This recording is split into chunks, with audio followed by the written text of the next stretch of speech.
and we are honored to welcome Jayne Kennedy to the program. And Jayne, I'm gonna gas you up here a little bit. All right.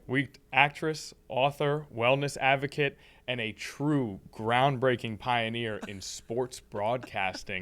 1978, first African-American woman to co-host a national NFL pregame show, joining the NFL Today. And I can't even read off the entire list of Hall of Fames and honors that you've got here, but we do know that you're here with us in Hampton Roads as a featured honoree of the First Circle of Care Honors. Yes. It's the inaugural event for medicine and music, Sunday, June 14th at the Hilton in Norfolk, and you will personally be there to accept this honor as you are here with us today. Yes, I will. So let's start there. Medicine and music. Tell us about this initiative. Medicine and music began when you can find the connection that medicine is healed. Many people have been healed just by adding music to their lives. And I know firsthand how that works because my mom has dementia, and I've seen them, like when they start singing, they come to life. I've seen ads on television. There's a major ballerina who had years and years of work, and now she's got dementia. But every time they put her songs on, and this is a woman that can barely move, and she's well into her 90s, every time they put the music on to which she used to dance, she can do the dances. She can do the music gets into her soul again. And I've seen that happen in so many instances. So I've always been an advocate for health. I worked for the Children's Miracle Network. Say it again, Children's Miracle Network. And they would do these television shows to raise money every year. And I worked there for 17 years with them. And so we raised over $9 billion, and this is important for children's hospitals throughout America. And many of these children, what helps them through is the music that they hear. And you talk about the power of music in those instances. I'm wondering, Absolutely. For Jayne Kennedy, what's your connection to music? What role does music play in your life? Oh my God. Okay. Take me back to R&B, good old school music. This music that they have today. I guess I'm just telling my age, but I love Smokey Robinson. I love Martha and the Vandellas and that age. And oh my gosh, all you have to put on some Luther Vandross. I'm done. I'm done. And I do his music all through Christmas. But yeah, music it does heal you. It makes you feel free. It makes you feel that you can do anything that you want to do. You can dance. You can close your eyes and just dream. Music does that to people. So when you take it to people that are in need, people that are ill, people that are desperate to find a connection to life, you put the music on and you can actually see the difference. I've always found music to be a very interesting sort of paradox where it can be an escape from the world, but it can also make you feel more connected to the world than ever. It provides, just from every angle, that healing power that it has. Absolutely. So we definitely appreciate that. That's a part of everything that you guys are doing. What's it like to be back here in Virginia in Hampton Roads? I mean, how is it being in the area? Well, actually, this is only my second time here. I was here years and years ago when I worked for Coca-Cola, and I met so many amazing people that I still remember today. 3 girls that came in from one of the northern cities, and I think it took them 4 hours to drive here. And the front desk called me in my room. There's 3 women that would like to meet you, and they drove in. And I'm going, I don't know them. What's the names? I don't know them.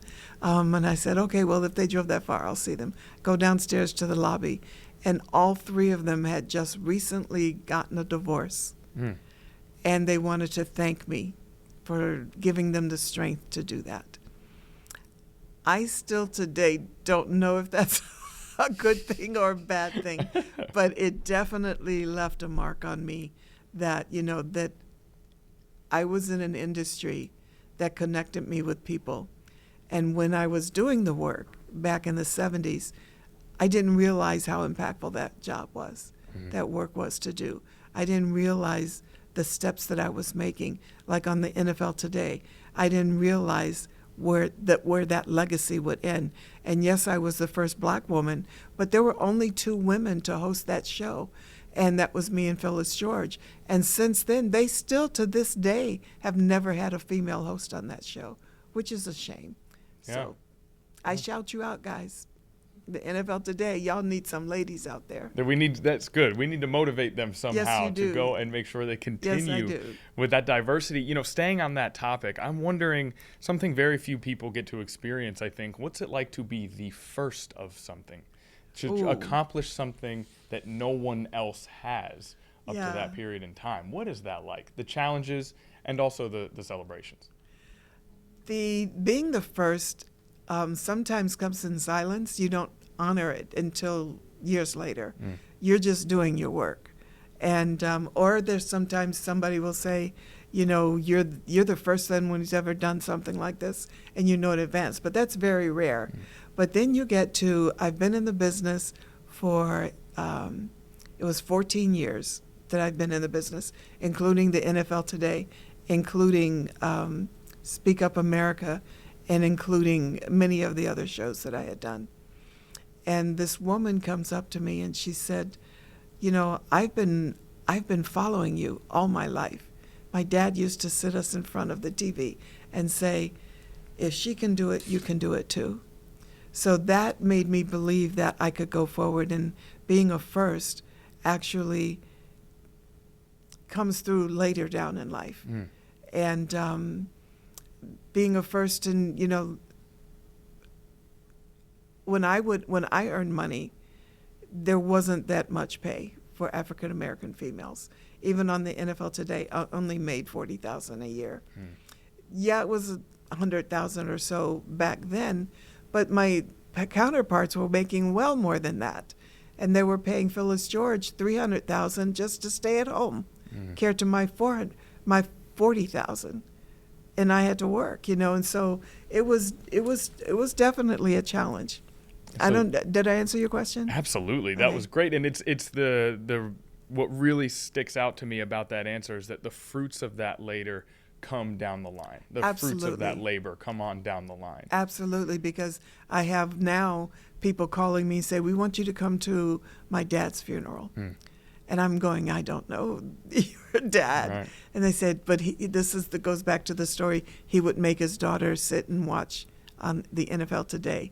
And he would say, look at that black woman doing something that no one thought she could do, that no one has ever done before. If she can do that, you can do whatever you want to do in life. And he would teach them that lesson every Sunday that I was on the NFL Today. And when she told me that story, I said, I'm coming to your dad's funeral. I had to.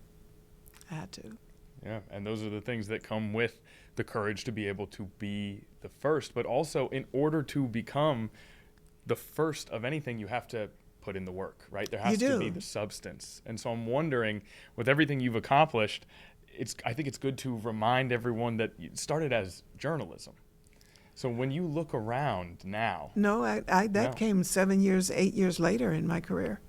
Because I first started out as a singer-dancer, actress.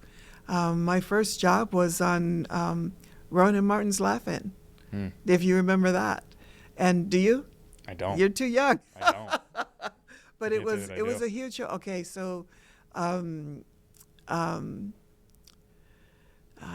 I'm trying to think of some of the others. But Rowan and Martin's Laugh-In was the #1 show back in the early 60s. I mean, late 60s, early 70s. And they had Dan Rowan and Dick Martin, and they had major stars on their show every single week. And Lamont McLemore from the Fifth Dimension told me that he was a friend of mine. He said, you should go down there, meet the choreographer. So I'm sitting in the audience seats. It's during a rehearsal. There's nobody else there. And I'm waiting for them to take their break. And this big guy comes over to me and he says, can you dance? And I said, yeah. You know, he didn't ask me if I was a trained dancer. Right. I said, yeah. And he grabbed me and he threw me on the stage. He says, when the red light goes on, you stop. When the green light go on, you dance. And I still have I was working as a receptionist at a legal firm. So I still have my work clothes on. And here I am. Everybody's dancing in all these characters. And so I did that. And he said, you come back next week. So I quit my job. And I came back for the next few weeks that the show ran, and then I got a job with, oh gosh, what's his name? Oh gosh. Being 75 is no fun when you forget names. Oh my God, the Dean Martin Show. The Dean Martin Show, which I have heard of, actually. Yes, I got that yes, one. Yes. Okay, so I was one of the girls of the 4 girls, the Dingeling sisters. Okay. Horrible name, but we had a lot of fun. I was gonna say they're trying to make that work with the Dingeling sisters. Now, well, you must have been a heck of a dancer if they throw you out there. They say green light on, you go, and that leads to an entire sort of advancement in your life and career. And it happened the same way with Bob Hope. Yeah. Smokey Robinson is a friend of ours, my family. And so he was coming to LA and he liked home cooked meals. So he said, pick me up at the airport. I said, I'll cook dinner for you tonight. So we stopped by the studio and he was taping on NBC a special with Bob Hope. And he says, I'm sitting in the audience seats again, and Bob Hope comes on stage and he looks at me, comes over and he says, you're from Cleveland, Ohio. Well, first of all, I'm going like, how did he know? And he said, how would you like to go on me on my Bases Around the World Christmas tour? And I said, well, I'm dumb, just got to Hollywood. I already went on that audition last week and they turned me down. Yeah. You said, no thanks, they already tried. And he said, well, let me say it this way. I'm going to take you on my trip, Bases Around the World Christmas tour. Is that okay with you? And I said, yes. Yeah. And he said, you're hired.